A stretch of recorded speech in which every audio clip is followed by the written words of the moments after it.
Au printemps 1851, une étrange épidémie de mystère frappa la plantation Henderson, en Alabama.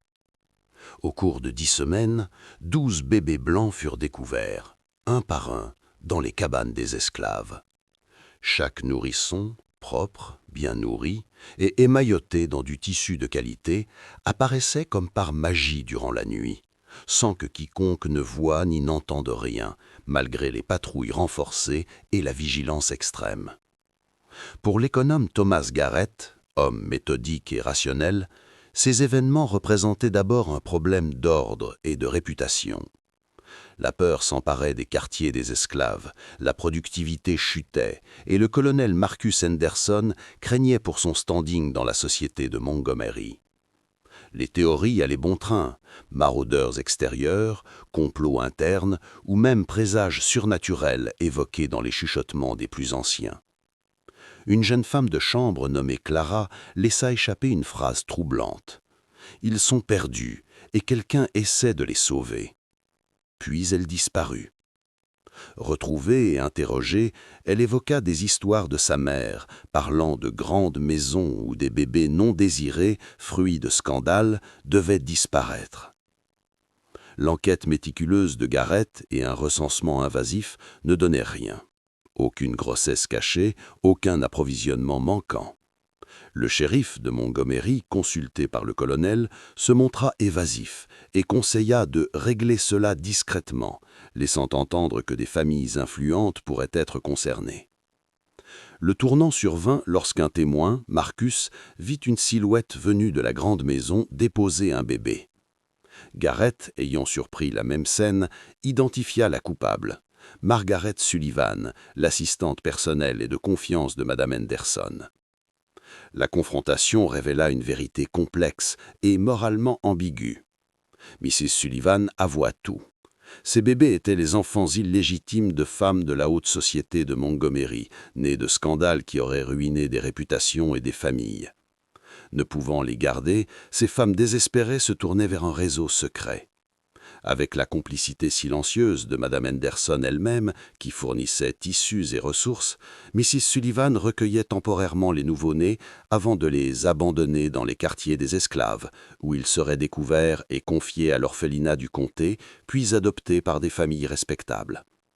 C'était une conspiration née de la miséricorde, un mensonge destiné à sauver des vies. Le colonel, homme d'ordre et de loi, devait rester dans l'ignorance pour que le système perdure.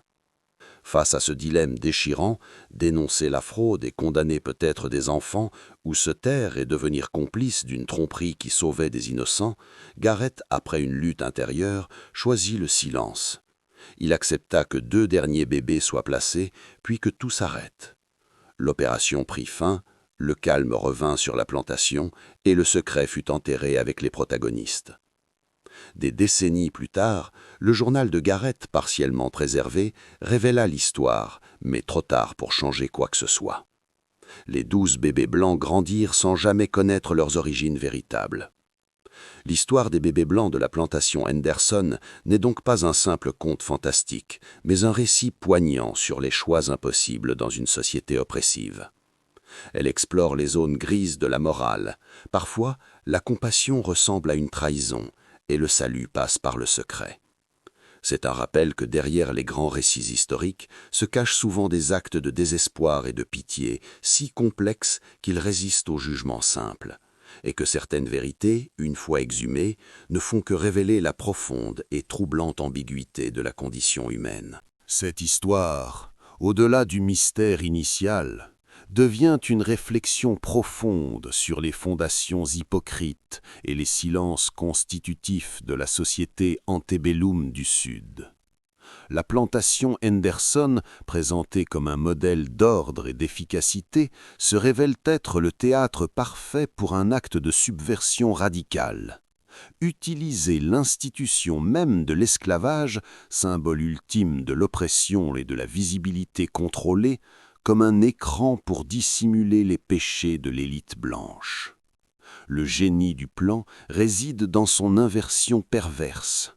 Les quartiers d'esclaves, lieux de surveillance et de contrôle total, où chaque mouvement est scruté, deviennent l'endroit le plus sûr pour cacher ce que la haute société ne peut avouer. Qui irait chercher les enfants illégitimes des riches planteurs parmi ceux qu'ils considèrent comme du bétail ? Le système, conçu pour rendre les Noirs hyper visibles en tant que propriété, les rendait paradoxalement invisibles en tant que témoins ou dépositaires de secrets blancs. La peur des esclaves, d'abord provoquée par les apparitions mystérieuses, est ensuite canalisée et exploitée par ce même système pour assurer le silence. Leur terreur d'attirer des ennuis garantit qu'ils ne fouilleront pas trop, ne poseront pas de questions. Ils deviennent, à leur insu, les gardiens involontaires du secret. La figure de Mrs. Elizabeth Henderson est centrale dans cette ambiguïté morale. Femme de l'establishment, elle incarne les règles et la bienséance. Pourtant, c'est elle qui orchestre dans l'ombre cette opération de sauvetage clandestin. Son action n'est pas motivée par une remise en question de l'esclavage, mais par une solidarité de genre et de classe envers des femmes dont elle comprend les dilemmes désespérés. Elle utilise les ressources de la plantation, tissus, nourriture, main-d'œuvre domestique silencieuse, pour protéger la réputation d'autres familles de son cercle. Son humanité s'exerce ainsi dans les limites très étroites de la préservation de l'ordre social qui la bénéficie. Elle sauve des bébés, mais perpétue un système qui en opprime des centaines d'autres. Thomas Garrett représente la conscience déchirée de l'homme ordinaire pris dans la machine. Son monde est bâti sur la logique, la transparence des registres et la loyauté envers son employeur. La révélation de la vérité le confronte à un choix cornélien qui défie ses principes. Trahir la confiance du colonel et couvrir un mensonge, ou faire éclater un scandale qui détruirait des vies d'innocents, les bébés et probablement la sienne. Son choix du silence, documenté dans son journal, est un acte de résignation tragique. Il comprend que dans ce monde, la justice absolue n'est pas possible. Il ne reste que des compromis imparfaits. Il internalise le conflit, devenant un gardien du secret à son tour, rongé pour toujours par le doute. L'attitude du shérif Crane est tout aussi révélatrice. Elle montre comment les autorités locales servaient de tampons protecteurs pour l'élite. La loi n'est pas appliquée de manière abstraite, elle est un outil au service de la stabilité sociale et du pouvoir en place. Un scandale public impliquant des familles fondatrices est perçu comme un danger bien plus grand que le crime d'abandon d'enfants.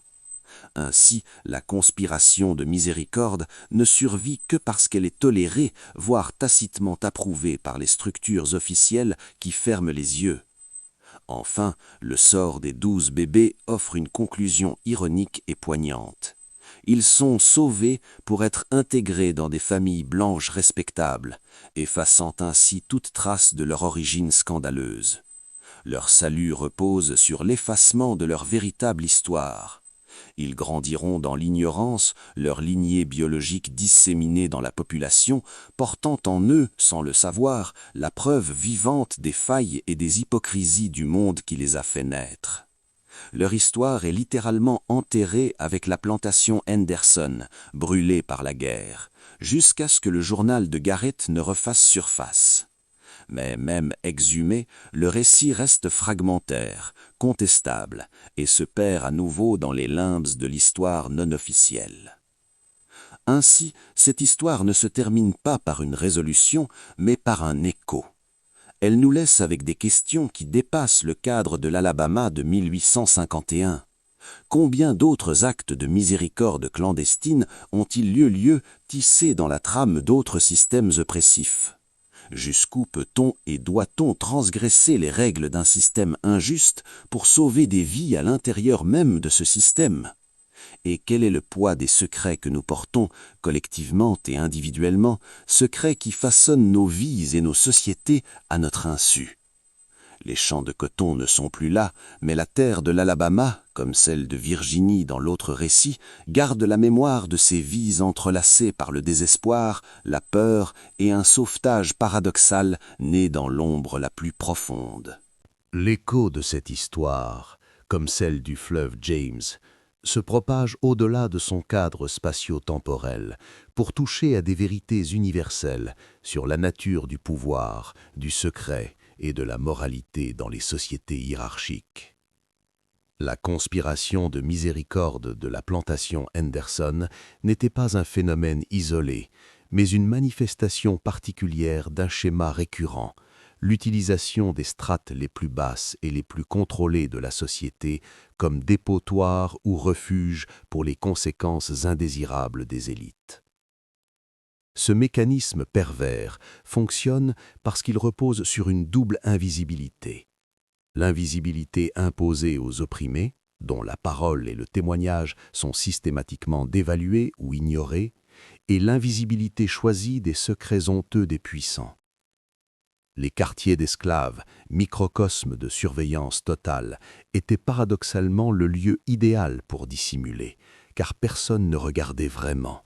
On ne voyait que ce que le système voulait bien voir, de la main-d'œuvre, de la propriété.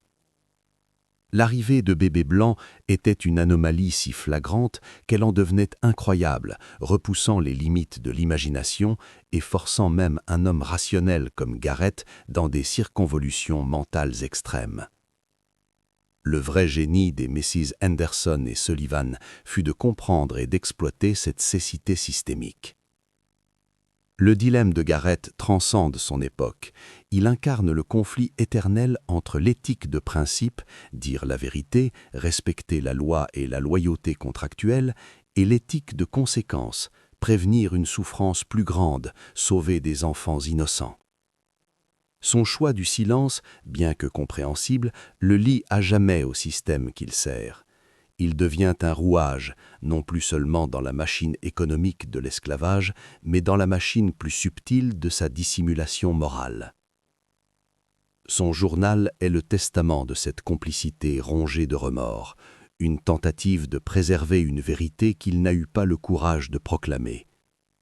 Sa décision finale de brûler ce journal, reprise par ses descendants, montre à quel point ces vérités troubles sont considérées comme trop dangereuses, même pour la mémoire.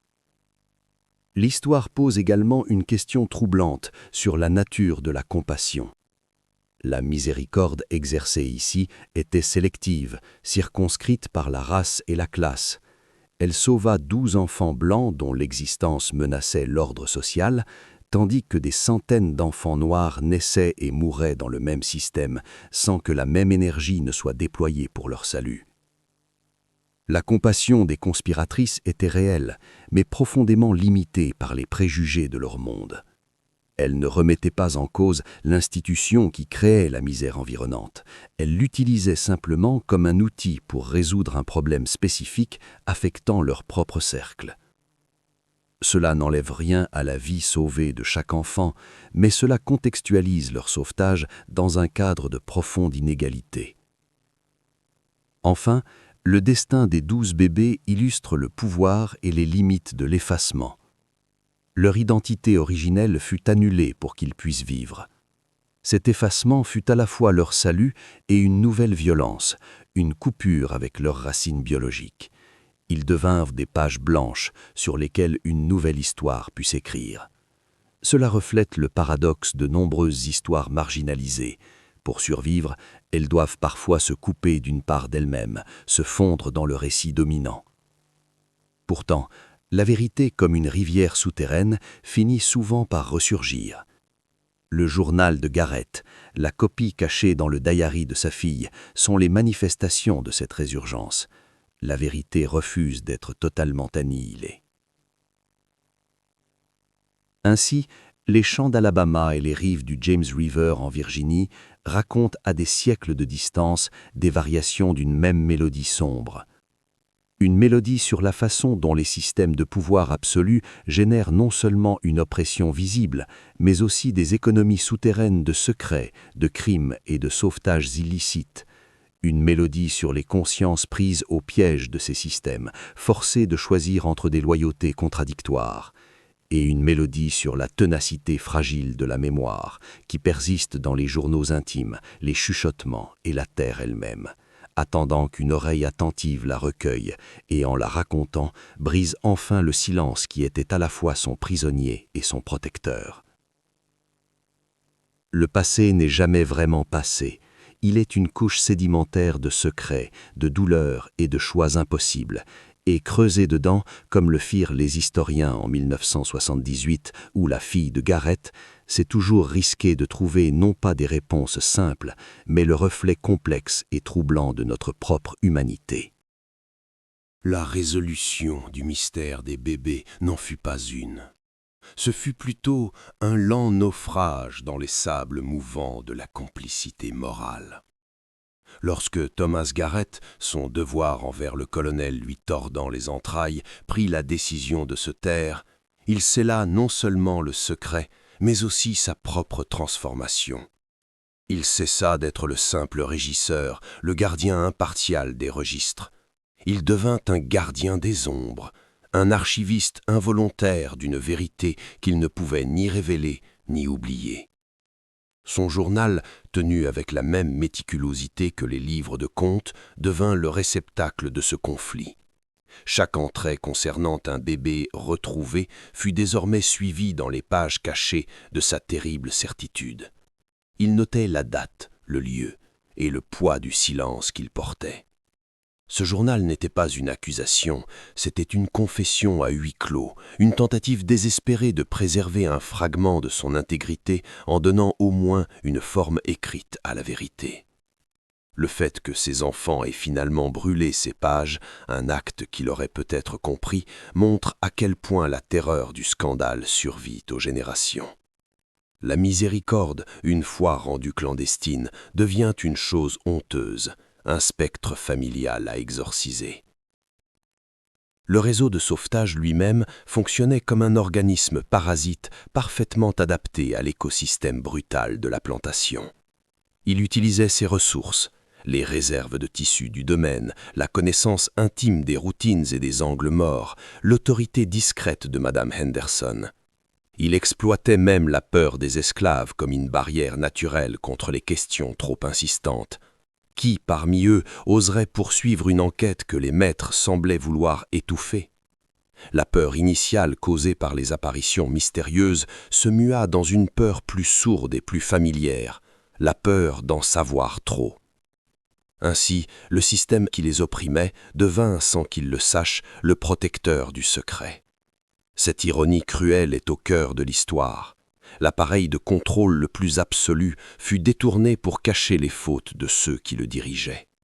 Les cabanes, symboles de la privation de liberté, devinrent des berceaux temporaires pour ceux dont la liberté future était achetée au prix d'un mensonge originel. La figure d'Elizabeth Henderson mérite une attention particulière. Son rôle n'était pas celui d'une révolutionnaire, mais d'une pragmatique suprême. Elle ne défiait pas l'ordre social, elle suçait les failles pour en atténuer certaines conséquences les plus gênantes pour sa classe. Son humanité était réelle, le soin apporté aux layettes en est témoin, mais elle était canalisée et limitée par les frontières immuables de la race et du statut. Elle pouvait s'émouvoir du sort d'un enfant blanc illégitime, fruit d'un scandale qui menaçait l'édifice social dont elle faisait partir. Le sort des enfants noirs nés sur sa propre plantation et de leur mère relevait d'une autre catégorie, celle de la gestion économique et de la discipline. Cette dichotomie morale était le fondement même de son monde. Son action charitable renforçait en réalité le système, en lui permettant d'évacuer discrètement ses contradictions les plus explosives. Elle préservait la pureté mythique des familles de l'élite en sacrifiant la vérité, et utilisait les ressources de l'exploitation pour le faire. Après la fin des placements, le calme revint sur la plantation Henderson. Mais c'était un calme différent, un calme chargé de la connaissance non dite que partageaient Garrett, Mrs. Henderson et Mrs. Sullivan. La vie reprit son cours apparemment normal, mais ces trois individus portaient désormais en eux la fissure secrète de l'ordre qu'ils maintenaient. La guerre civile qui arriva plus tard balaya physiquement ce monde, la plantation brûlée, le colonel mort, la fortune dispersée. Le secret des bébés survécut à cet apocalypse, enterré dans des mémoires individuelles et dans un journal condamné. Il survécut parce qu'il était d'une certaine manière plus résistant que les colonnes de coton ou les livres de contes. Il était fait de chair, de remords et de silence, des matériaux qui errent longtemps avant que les structures de pouvoir se soient écroulées.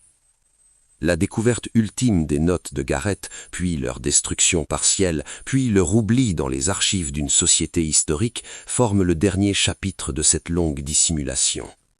Cela montre que la vérité, même lorsqu'elle est exhumée, ne triomphe pas nécessairement. Elle peut être rejetée comme une curiosité historique, un peut-être historique, trop inconfortable pour être pleinement intégré au récit officiel. Les 12 bébés, devenus adultes, eurent des enfants, et leurs descendants vivent peut-être encore aujourd'hui en Alabama, sans ignorer que leur existence même est le produit final d'un calcul désespéré entre la honte et la grâce, niché au cœur même de l'institution la plus infâme de l'histoire américaine. Leur histoire nous rappelle que le passé n'est pas une série de faits clairs, mais un champ de ruines morales où les actes de bonté et de lâcheté sont si intimement mêlés qu'il est souvent impossible de les démêler. L'histoire des 12 bébés, une fois révélée, ne s'arrête pas à son intrigue. Elle se diffuse comme une tache d'encre dans l'eau, colorant notre compréhension de mécanismes plus larges et plus sombres. Car cette conspiration de miséricorde n'était pas un acte de pur altruisme isolé. Elle était le symptôme d'une maladie sociale profonde. Elle met à nu la logique perverse d'un système où la respectabilité publique était un capital plus précieux que la vie humaine, où l'honneur des familles blanches reposait sur un édifice de secret et de silence acheté au prix de la vérité et de l'intégrité. Les bébés blancs illégitimes représentaient une faille dans cet édifice, une preuve vivante de l'hypocrisie des vertus proclamées.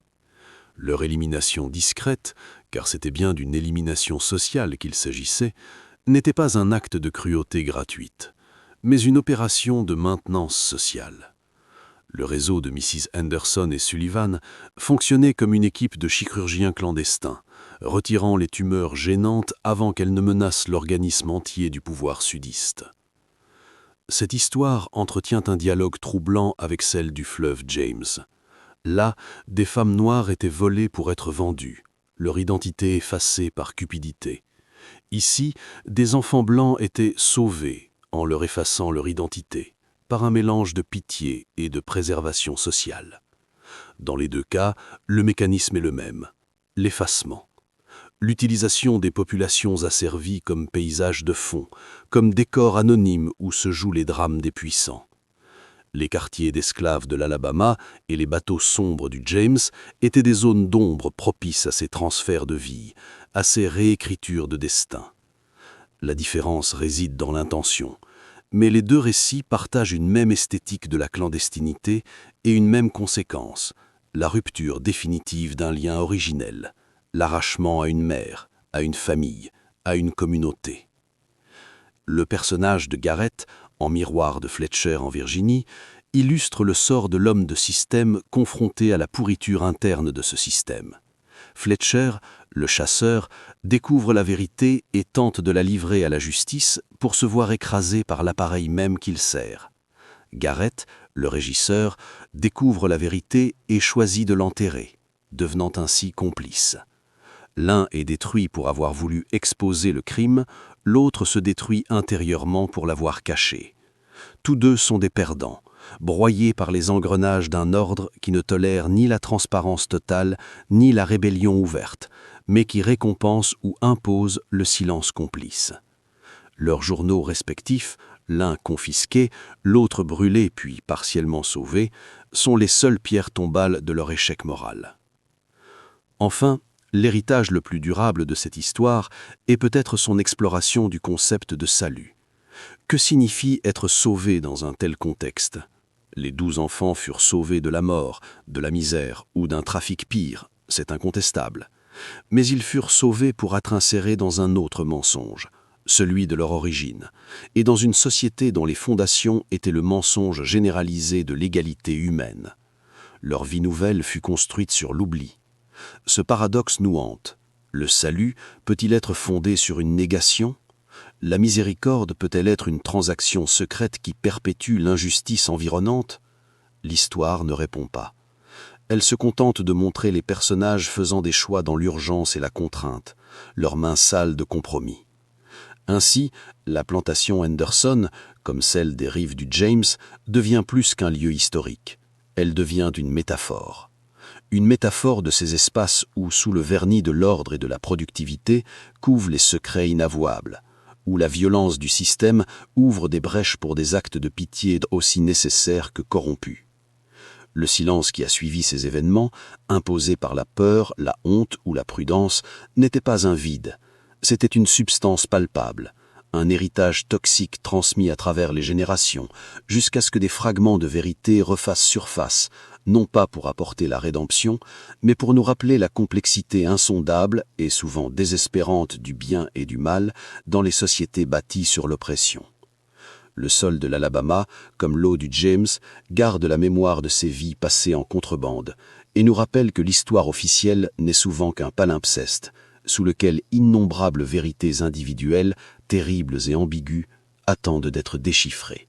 Ainsi se referme le récit des 12 bébés de l'Alabama, non par une résolution, mais par une dispersion. Les faits s'éparpillent, dans les cendres d'un journal brûlé, dans les archives poussiéreuses d'une société historique, dans le sang de descendants inconscients. Cette histoire, comme celle de Virginie, ne nous offre pas de héros ni de leçons morales claires. Elle nous présente plutôt un tableau sombre et nuancé de la condition humaine, aux prises avec des systèmes écrasants. Le véritable mystère n'était pas l'origine des bébés, mais l'étrange mécanique sociale qui permit leur sauvetage clandestin. Cette mécanique repose sur un paradoxe fondamental.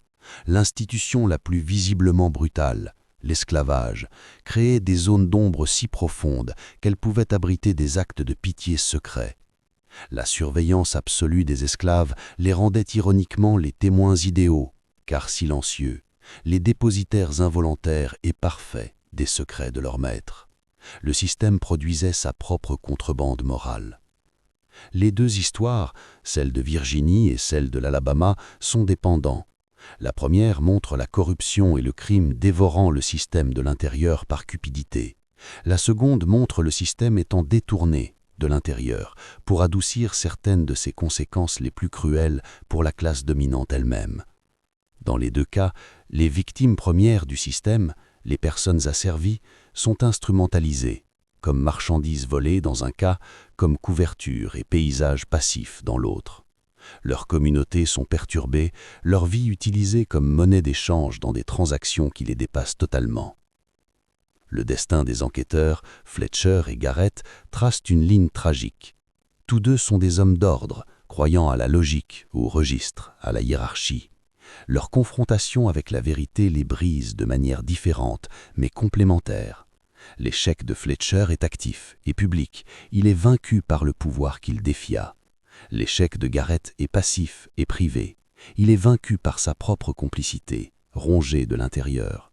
Leur récit montre que dans de tels systèmes, il n'y a pas de position intègre possible. On est soit écrasé pour avoir résisté, soit corrompu pour avoir survécu. Enfin, la postérité de ces secrets nous parle de la mémoire elle-même. Ces histoires n'ont survécu que par accident, par négligence, le compartiment oublié, par un acte de préservation timide, la copie du journal. Elles n'ont pas été intégrées aux grands récits nationaux, elles flottent à la périphérie, contestées, fragmentaires. C'est peut-être leur état naturel, des vérités trop inconfortables, trop ambiguës pour le monument historique. Elles appartiennent au domaine de l'archive murmurée, du on-dit historique, de la preuve qui prouve trop et pas assez. Que nous reste-t-il alors de ces événements? Pas une morale, mais un avertissement. Un avertissement sur la façon dont les structures de pouvoir génèrent inévitablement des économies parallèles de secrets, de crimes et de compensations obscures. Un avertissement sur l'impossibilité de la pureté morale dans un ordre impur. Et surtout, un avertissement sur les vies effacées. Les femmes du James River, dont les noms ne sont que des entrées dans un registre. Les bébés de l'Alabama, dont l'origine fut sciemment oblitérée. Leurs histoires nous rappellent que le progrès historique ne réside pas seulement dans la célébration des libertés acquises, mais dans l'écoute patiente et douloureuse de ces murmures étouffés, de ces vies réduites à l'état de traces, et dans la reconnaissance de l'épaisse, de la terrible et de la complexe vérité humaine qui se cache derrière le silence calme du passé. Le fleuve James coule, les champs d'Alabama reverdissent, mais ils portent à jamais, dans leur silence apparent, l'écho de ces secrets qui, une fois connus, changent à jamais notre façon de voir la surface calme du passé.